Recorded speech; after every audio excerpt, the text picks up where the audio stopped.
Mr. DJ back counting down Billboard's Hot 100 the week of June 15th, 1963. And I gotta admit, this is my fifth or sixth take. I'm just getting my engines warmed up tonight. It just takes me a while to get my engines warmed up, and then I get on a roll.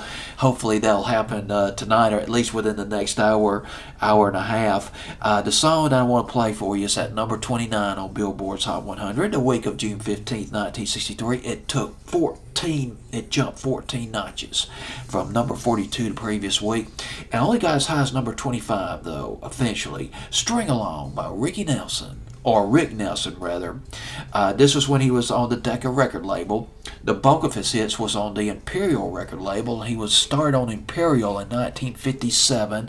Hello Mary Lou, Believe What You Say, It's Late, one of the best songs he ever did. My God, It's Late by Ricky Nelson. And Poor Little Fool off the Imperial record label. And I'm going to mention something about Poor Little Fool in just a minute. Ricky Nelson's had 53 charted hits on the Hot 100 between 1957 through 1973. Now, that's not as prolific as Elvis and James Brown. But 53 hits on the Hot 100, that's not half bad at all. And you have to consider the top 10s and the top 20s.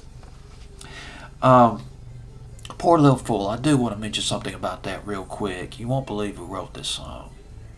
It was written by a 15-year-old girl. Her name was Sharon Shealy. She moved to Los Angeles to meet the celebrities. She was a model.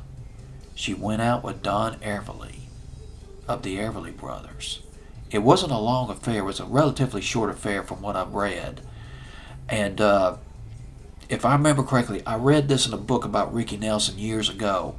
Phil Everly encountered Sharon Shealy, and he told her, "My brother is seeing somebody else." It was something of that nature. I wish I could remember the exact quote, but it's been about 16, 17, 18 years ago since I read this. Sharon Shealy was so tore up she wrote Poor Little Fool. And Ricky Nelson covered it.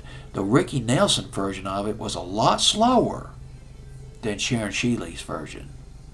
Ricky Nelson took it up to number 1 on Billboard's Hot 100, one of his biggest hits.